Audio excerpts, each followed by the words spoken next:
Hi everybody, thanks for taking the time to watch this video. The goal of this video is to simplify the topic of investing. I do this by highlighting what I believe are the three primary ingredients that go into most portfolios. I think this can be particularly useful or important for a few different reasons. First, there are a lot of different investments out there, and they all look the same to many investors, basically squiggly lines on charts. Having three broad categories to place them into can help you distinguish and understand each investment better. In my experience, this high-level categorization, it helps some of the most astute clients that I work with, so I think it's going to be helpful for a lot of other people out there as well.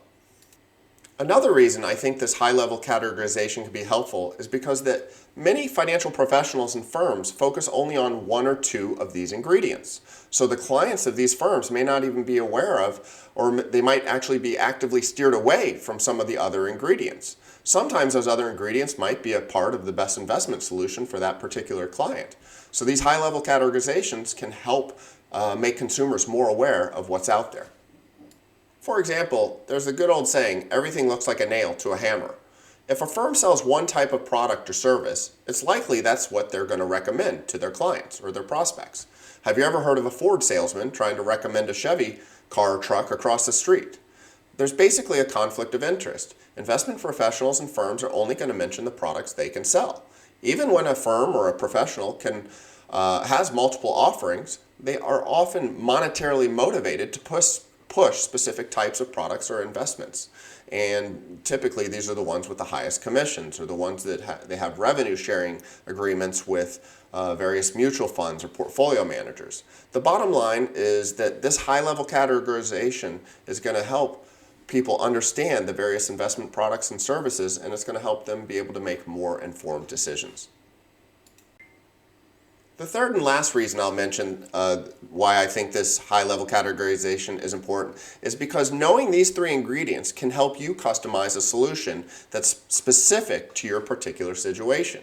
There are many different options out there when it comes to investing, especially for retirement, and each has its own costs, risk-reward, tax treatment, liquidity, and all sorts of individual factors. Trying to remember all of these factors for every single type of investment is impossible. So I think this high-level categorization of the major types of investment products and services is going to be helpful, help you gain a better perspective on all these different factors and how they might fit into your own particular planning and retirement strategies. So let's get started and see what these three ingredients are. The first ingredient is what I call assets. These are things like stocks, bonds, and real estate. The idea here is that these investments are to be bought and held without any jumping or jockeying around. Some people call these passive investments. Let's take bonds for example. Bonds pay interest and then they return the principal at the end. This is a very predictable process. But a lot of this predictability is unfortunately lost when you toss these into a fund or give them to a portfolio manager who jumps in and out of the bonds. They basically convert those predictable cash flows into squiggly lines on charts. Then there's stocks. These are naturally more volatile in general, but many of them pay dividends. And a lot of people don't realize just how robust the dividends have been throughout history, in both good times and bad.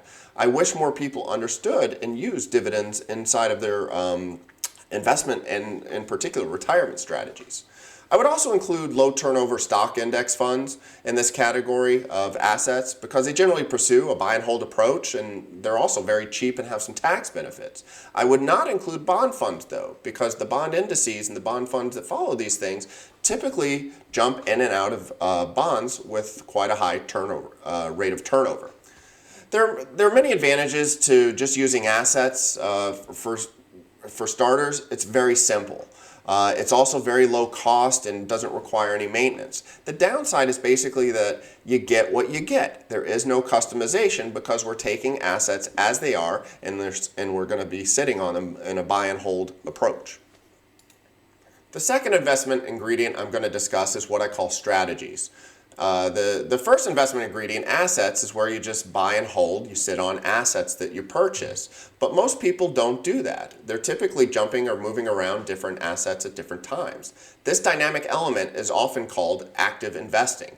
and it involves some degree of buying and selling in an attempt to increase returns or lower risk. For example, many people rebalance their portfolios to restore their asset allocations.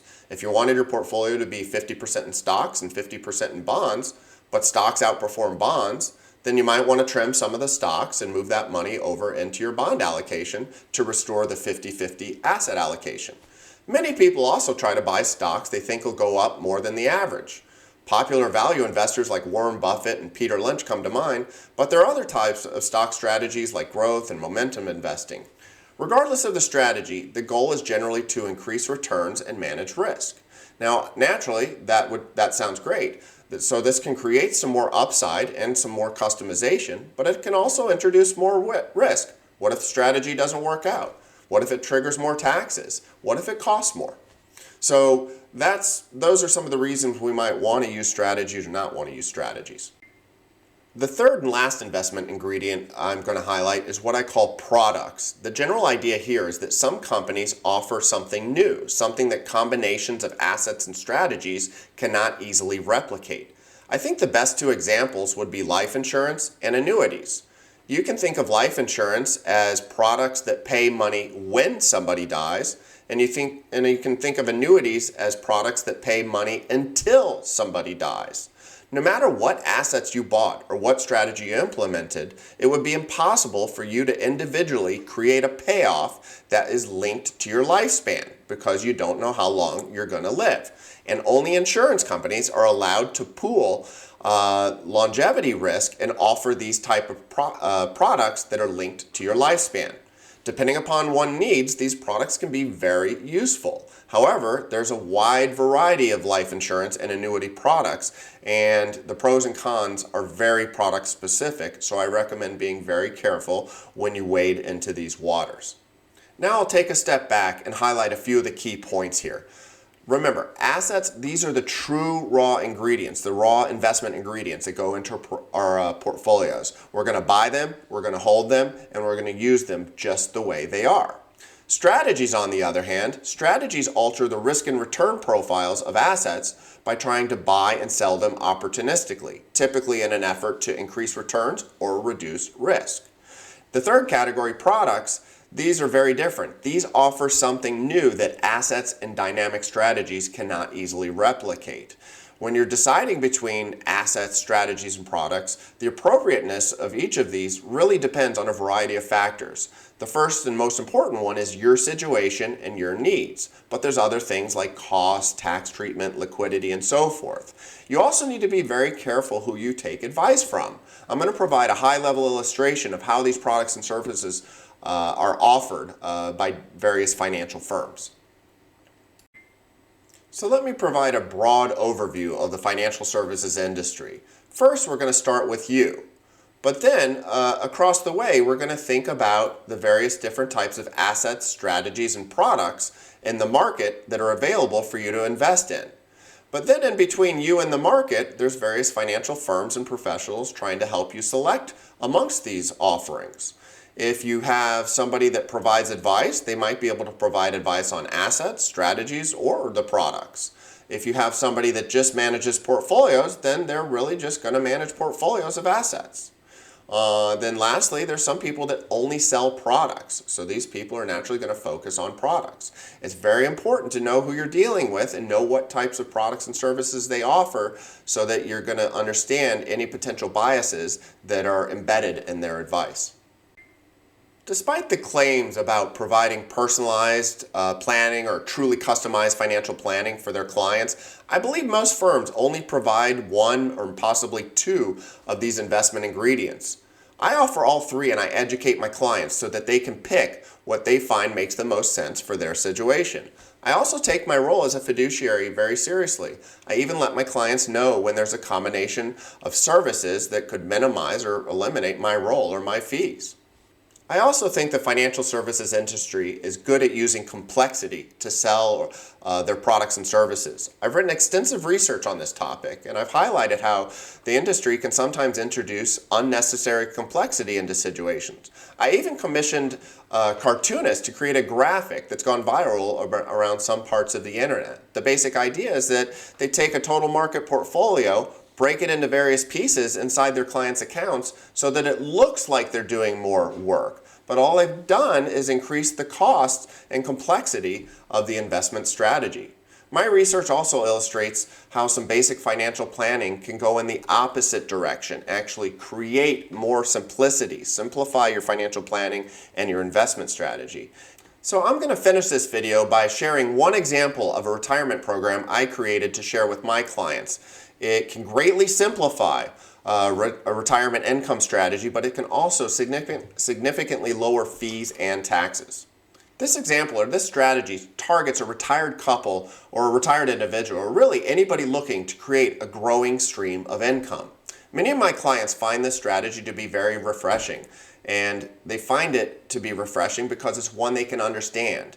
And in my experience, when clients can understand their financial planning and their portfolios, then they enjoy more peace of mind. The idea behind this is relatively simple, and it starts with the concept of a balanced portfolio. On the one side of the portfolio, we're going to have stocks. On the other side of the portfolio, we're going to have lower risk investments like bonds and CDs. However, what we're going to do on the bond side is build a ladder so that it replicates a stream of cash flows.